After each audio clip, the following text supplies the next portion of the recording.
Hey, what's up you guys? It's Dorothy and welcome back to my channel.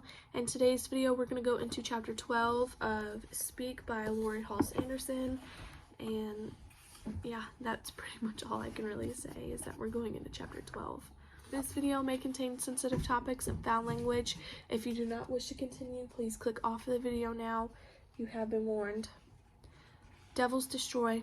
Not only in the homecoming pep rally going to spring me from algebra, it will be a great time to clean up my closet.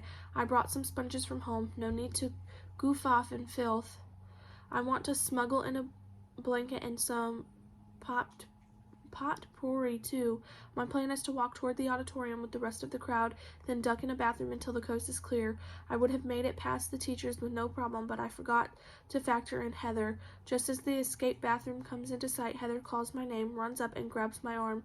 She is bursting with Merryweather pride, all perk and pep and purple, and she assumes I am just as happy and excited as she is. We troop down for the brainwashing and she can't stop talking. This is so exciting. A pep rally. I made extra pom-poms. Here, have one.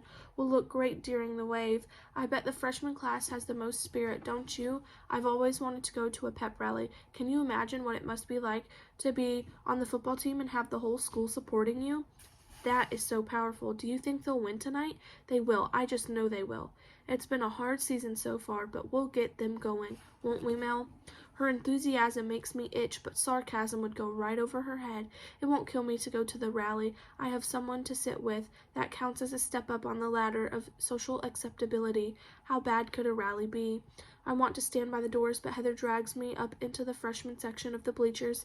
I know these guys, she says. They work with me on the newspaper. The newspaper? We have a newspaper? She introduces me to a bunch of pale, zitty faces. I vaguely recognize a couple. The rest must have gone to the other middle school.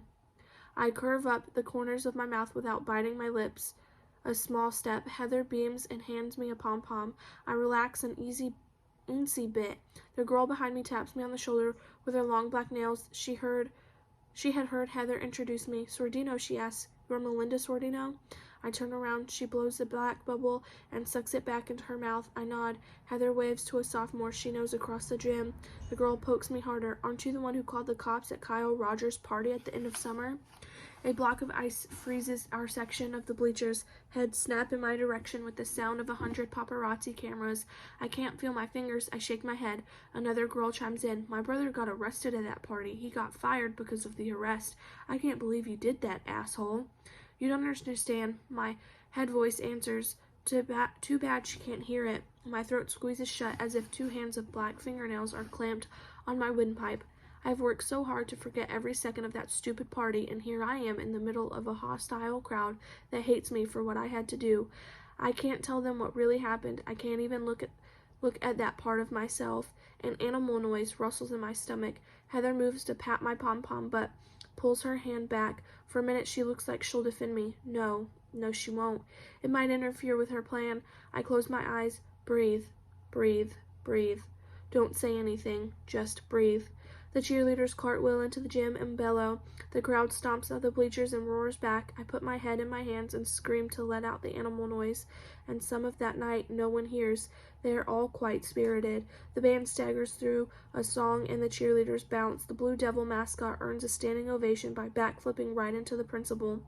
Principal smiles and awe shucks us. It has only been 6 weeks since the beginning of school. He still has a sense of humor.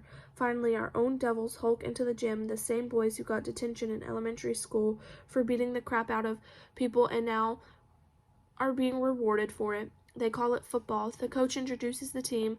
I can't tell them apart. Coach Disaster holds up the microphone too close to his lips so we all hear that is the sound of his spitting and breathing. The girl behind me jams her knees into my back. They are so sharp as her fingernails. I inch forward in my seat and stare intently at the team. The girl with the arrested brother leans forward. As Heather shakes her pom-poms, the girl yanks my hair. I almost climb up the back of the kid in front of me. He turns and gives me a dirty look. The coach finally hands the wet microphone back to the principal, who introduces us to our very own cheerleaders. They slide into synchronized splits and the crowd goes nuts. Our cheerleaders are much better at scoring than a football team is. That is the end of this chapter. I will see you guys in the next video. Bye!